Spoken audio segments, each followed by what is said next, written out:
the way down to 5 equals 5 or 2 equals 2. As long as you can see that it's not a false statement, that is what we care about. As long as we can see that you checked your answer, that is what we care about when we grade your tests. Now, for number 3, this one is a little bit tricky because it somewhat kind of looks like number 1, and the steps we take for number 1 do end up working out somewhat. But that 4 in front is going to kind of cause a little bit of an issue. So when I come in, I have a square root on both sides. Anytime you have a square root on both sides, generally your first step is always going to be to come in and square both sides of the equation. Now, the right-hand side, no issues. If I do that, it's going to cancel out. We're going to get x plus 1.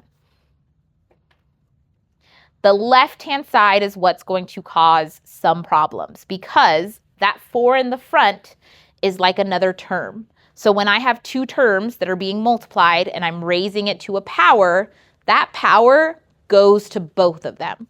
So the squared is going to go to the square root of x plus 1, but it's also going to go to the 4. So a common mistake we see on problems like this is people forget to square the 4 as well. That 4 is actually going to turn into 16. And then the square root of x plus 1, the square root gets canceled out. And we're left with 16 parentheses x plus 1. Now, parentheses, let's kind of talk that for a second. The reason why I kept them, I know in some cases when we were foiling, I said you don't need them, you can get rid of them. That 4, which turned into a 16, is a multiplier. So it's multiplying that entire statement. So I like to keep the parentheses because the next common mistake after what just happened is a lot of people forget to distribute that 16 to both terms, to the x and to the plus 1. So I'm going to have 16x plus 16 is equal to x plus 1. Same approach as before. I'm going to subtract my x's to get them on one side. 15x plus 16 equals 1. And then I'm going to subtract 16 from both sides. I will say be fairly careful with your negatives just because a lot of the time, sometimes we draw it really light and we don't see it on our paper, or we kind of just do the wrong function operation. But I'm going to get 15x is equal to negative 15, which if I divide both sides by 15, I get x equals negative 1. Now, a good check is to always go in and plug in your answer to make sure that you're getting it correct. So I'm going to take the original problem for square roots. It's originally x plus 1. In the place of x, I'm going to put my answer negative 1. So negative 1 plus 1 is equal to the square root of negative 1 plus 1. Now, negative 1 plus 1, they cancel each other out. So I get 4 square roots of 0 is equal to the square root of 0. And this one might seem a little tricky because we just may overthink it and try and get confused. But the square root of 0 is what? 0, right? So 4 times 0 is equal to 0. What is anything that is being multiplied by 0 turn into? 0. So this actually does work out. So we get x equals negative 1. Okay, next one. Now, this one's going to kind of ramp it up a little bit. On question 4, the one thing that I'm going to have you point out, this exponent of 1/2, that just means it's a square root. So when we have fraction exponents, we do get into them a little bit later on in the year, but just for now, a fraction exponent of 1/2 is a square root. A fraction exponent of 1/3 is a cube root. So I'm going to rewrite this problem. 2x plus 14 minus 3 is equal to x. Now, one of the first steps that we have is try to isolate your absolute value, or I keep saying absolute value. That was like August of this year, so really not even close to where we are. The square root we want to get completely by itself. The reason being, if I were to square right now with what I have currently, I would have to FOIL that left-hand side. Now, I will say it is doable. You did this in the last set of notes. We took a radical and a number and we FOILed it and you survived, and it's okay. However, you can make your life slightly easier by taking that initial step of going in and adding 3 to both sides. Because now I have 2x plus 14 is equal to x plus 3. And before I get the question, what if I actually squared both sides and I still get the right answer? Does that matter? It does not matter. If you do that on a test, we are still going to give you full credit if you get to the right answer. Now, there will be like partial credit, of course, if you like mess up a step or two, but this is just going to be the easier approach to it. You still can do it where you square both sides from what you are given originally, but we're trying to show you the easy ways, not the hard ways. So now, I have both sides. I have my square root isolated. So I'm going to come in and I'm going to square both sides. And the reason why we like for that square root to be isolated is because it completely goes away. It's gone. Now I have 2x plus 14 is equal to, now here is where things get a little bit tricky, because x plus 3 squared, and I want to show you the difference. When I was looking at number 3, I distributed the squared to the 4 and to the square root. And that is because they were being multiplied. When I look at what I have right now, I have x plus 3. When you have addition or subtraction, you cannot just distribute your exponent. This requires that you go in and you double distribute. So we're actually going to take x plus 3 times x plus 3. And that is only because it has a plus sign in the middle. If that was a 3x instead of x plus 3, yes, you can distribute to both of them and go about your way. But because it is the plus, we have to double distribute, we have to FOIL, we have to multiply that out entirely. So now I'm going to go in and I'm going to double distribute everything. 2x plus 14 equals x times x is x squared. X times 3 is 3x. Inside 3x, outside 9. And I personally kind of like to simplify where I can. So I'm going to kind of combine some things before I start moving around. And if you can do all of these steps kind of without writing everything out, that is okay. As long as we can follow your train of thought and we can see like, oh, they went from x plus 3 times x plus 3 to x squared plus 6x plus 9. We know how to do it. We'll follow you. But if you need to write out those additional steps, please, absolutely do. Because sometimes we can catch where you made a tiny mistake that made something go wrong there, and we don't have to take off as many points. Because we can be like, oh, it's because they got 5x instead of 6x. And we can kind of follow that train of thought. So now, with this, we do have to get everything on one side, because anytime you have a squared term, most likely you are factoring. So I'm going to come in and I'm going to subtract 2x, and I'm going to go ahead and subtract 14 as well. Subtract 14, and I'm going to get 0 equals x squared plus 4x minus 5. Had to double check that one in my brain. That one does work out. It is minus 5. And I will say, when you do problems like this, it should be factorable. If you're getting to a point where you have to factor, it should be factorable. We're not going to give you something where you have to do the quadratic formula and you have to plug it in and simplify and it's imaginary and all of these weird things. We are creating these problems so that you can factor in the end.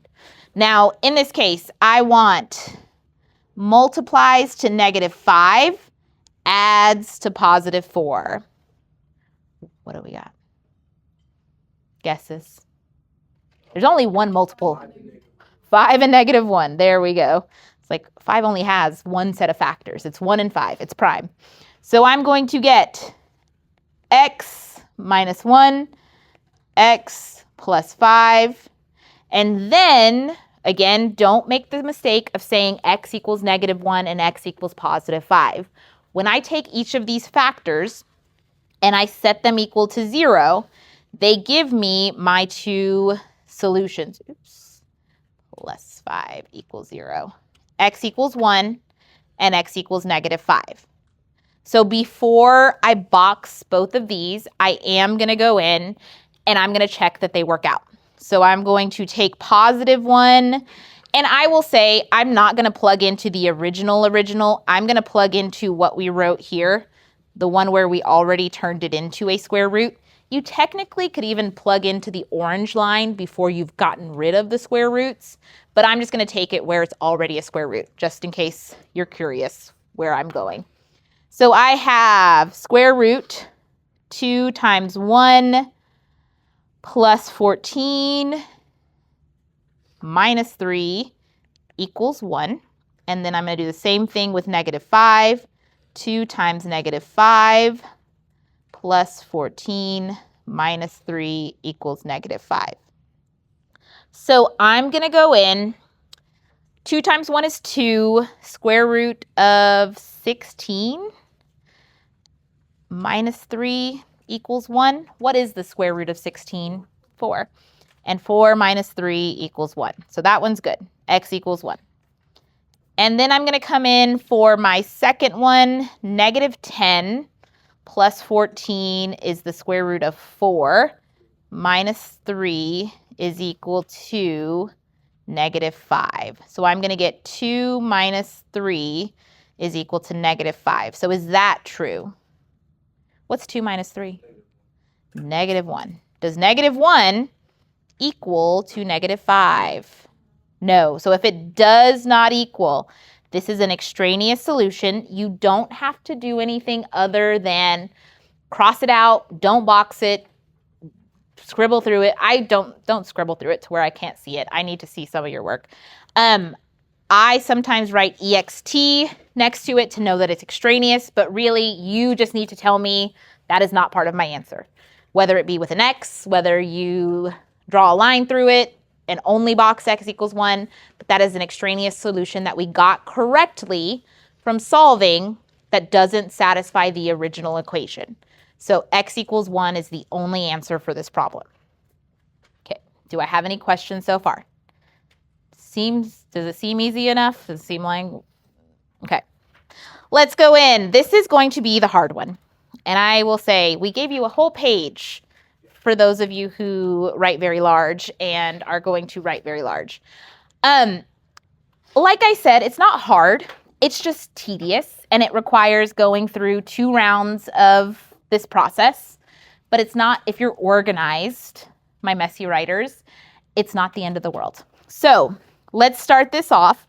Now, originally, I tell you, if you can get a square root on each side, and if you can, try to get it by itself. Right now, I don't have that option. I do have a square root on each side, but that 3 plus, I can't get rid of it. It's there. So when I come in to take the square root of the squared of the left and the squared of the right, the left-hand side works out nicely. I just get 4y plus 1. The right-hand side, this is why we included this problem or problems like this on your last set of notes, because at this point, you should have at least seen us foiling with a radical. Now, the only difference between how we foiled before, or double distributed, whatever you want to call it, and how we're going to do it now is that last term, the square root of y minus 2 times the square root of y minus 2. That one's going to be a little bit weird. I'm going to take you through all of the steps again, just so you can kind of see how that comes to be. So I'm going to do 3 times 3. That's an easy one. That's 9. I guess 4y plus 1 is not changing, so I'm going to leave that. And then I'm taking that 3 and I'm also distributing it to the square root of y minus 2. And so that's going to give me plus 3 square roots y minus 2 I'm going to do the inside, which is another 3 square roots of y minus 2, and then the last. So the last one is the one that sometimes can be a little bit challenging because we have a square root times a square root. And we said when we were doing that before, we take the outside numbers times the outside, the inside times the inside. So when I take the square root of y minus 2 times the square root of y minus 2, that's multiplying the same number times itself. And so the way that we wrote it last class period is we said you can also say that by doing y minus 2 squared. And the reason why I write it like that is so that you can see that a square root and a squared are going to cancel each other out. And this technically works for every single problem that you do that is multiplying a square root times a square root. If it is the same number on the inside, the square root's going to cancel out. If it was a 2x and a 2x, the square root's going to cancel out. It has to be identical. It can't be different signs or anything like that, but they're going to go away when you multiply them with each other. So now, let's see what we got. 4y plus 1 equals 9 plus, I'm going to combine those two things together, 6y minus 2 plus y minus 2. And this is a situation where you can get rid of the parentheses because there's no longer a multiplier at the front. If there was a multiplier in front of the square root, I would have to keep them there and then distribute the number through, but I don't have that. So now, I'm going to do a couple of different things. We're going to have to go through the process of squaring one more time. So the goal for us at the given moment is to get this term, the term with the radical, completely by itself. So you can go in and you can combine the 9 and the minus 2 together. You can move everything all at once. Whatever works in your brain is going to work. So I'm going to subtract y. I'm going to subtract y. This 9 minus 2 is actually going to be a 7. So I'm going to end up subtracting 7 from both sides of the equation. Now, if you want to write that intermediate step, you can, but I just added those two numbers together, got 7. To undo adding 7, I have to subtract. So I'm going to have 3y minus 6 is equal to 6 square root y minus 2. Where did you say you got the 7 from? What is 9 minus 2? That's where I got it from. From the 9 at the front and the minus 2 at the back. That gave me my 7.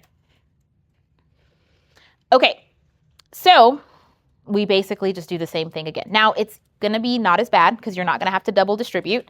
I will say, if you get a problem like this, is there something that we notice with all of our numbers, not including what's inside the radical, because we can't do anything there? They have a what? A 3 vector. They have a multiple of 3, right? So if you can make the numbers smaller when you are solving, I would do it. Now, is it required? No. But I see that they all have a multiple. They're all multiples of 3. So I'm actually going to try to make our lives a little bit easier. And I'm going to go in and I'm going to divide by 3, divide by 3, divide by 3. Make sure you don't just pick and choose. If you are dividing by 3 for one thing, everything. Now, I will say that, oops, that's not 2y, that's y. Y minus 2 equals 2 square roots y minus 2. The square root itself is kind of like a protector. You can't really touch anything inside of there until it's gone. So that is why I only divided the number in front and I didn't touch anything inside. It's the same thing with parentheses. If I had parentheses, I can't do anything inside unless I get rid of whatever is causing the parentheses to be there. If it's just parentheses for the sake of it, you can do it. But if it has a squared, a cubed, a cube root, a square root, you can't touch it. So now that life is a little bit easier, I'm going to come in and repeat the same exact thing over again. I'm going to square the left. I'm going to square the right. And I'm going to kind of skip some steps just because I want to save you some time.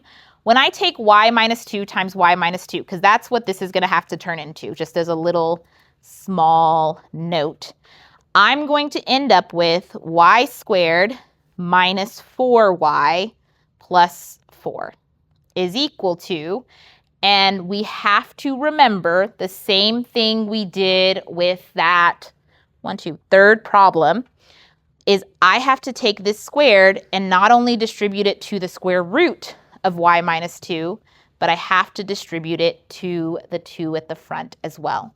So this is going to turn into 4y minus 2. So this problem is kind of like a combination of all of the other problems together in a way. So I now have something where there's no longer a radical, which is the goal. The goal is to completely get rid of the square root. So I'm going to simplify. Y squared minus 4y plus 4 equals 4y minus 8. So I just went ahead and distributed that 4 throughout the parentheses. And then we move everything to one side. So I'm going to take the minus 4y, and I'm going to get y squared. Let's write it in so I don't forget. Minus 4y plus 8 plus 8. Y squared minus 8y plus 12 is equal to 0. Now we are at a point where you should be able to factor. I want you to try to factor and solve this on your own. And I'm going to come around, I'm going to check how you're doing, and we are going to make sure that we check that our answer is not extraneous. So try factoring this problem. See what you remember from when we factored. Yes? When do you plug your answer? I would plug it into the original, so the very top. The whole thing. It should work out somewhat nicely. So try factoring. Think of something that multiplies to 12, adds to negative 8, 2 factors of 12, and then see what you get.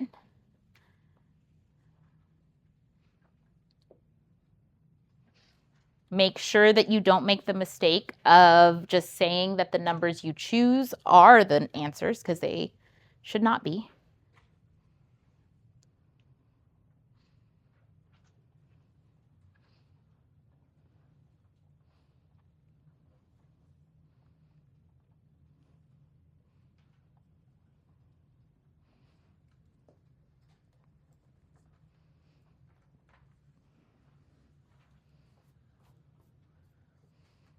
What numbers are you going to pick?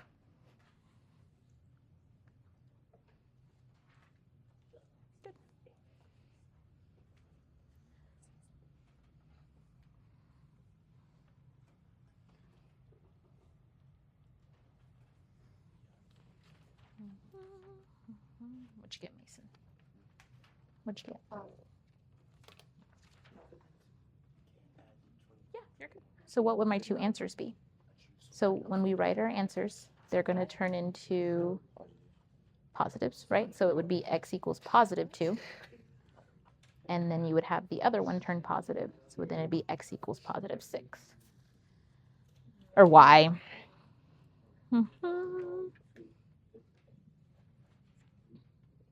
Where did you check your 2?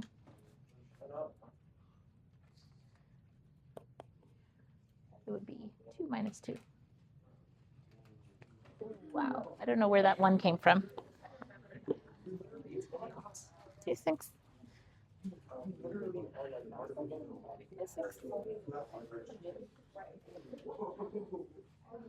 No. Miss, I don't know what to do after you factor. -6 and -2 is right. What did I just say? What mistake should you not make? This is not your answers. No, I know they're not the answers. I have no idea what to do with them. You need to put them into factored form. So you need to put them into, so you see how we did this? No, they're not the answers. Heads up 6 is right. So like this is how you need to write them. Okay. And then you need to set them equal to 0. You made the same mistake Gabe did. Oh, I think it's I told you. Hold on, I'm going to come up. Okay, what multiplies to be -8 and adds to be +12? So we have +12, -8. We said -6 and -2. What is the one mistake you don't want to make?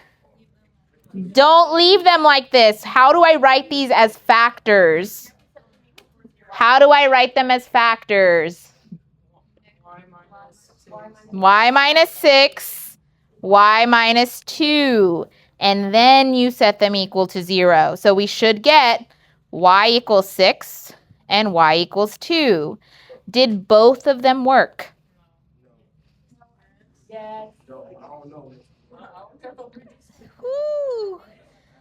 I think we need some algebra help. Let's see. Okay, 6. I'll double check.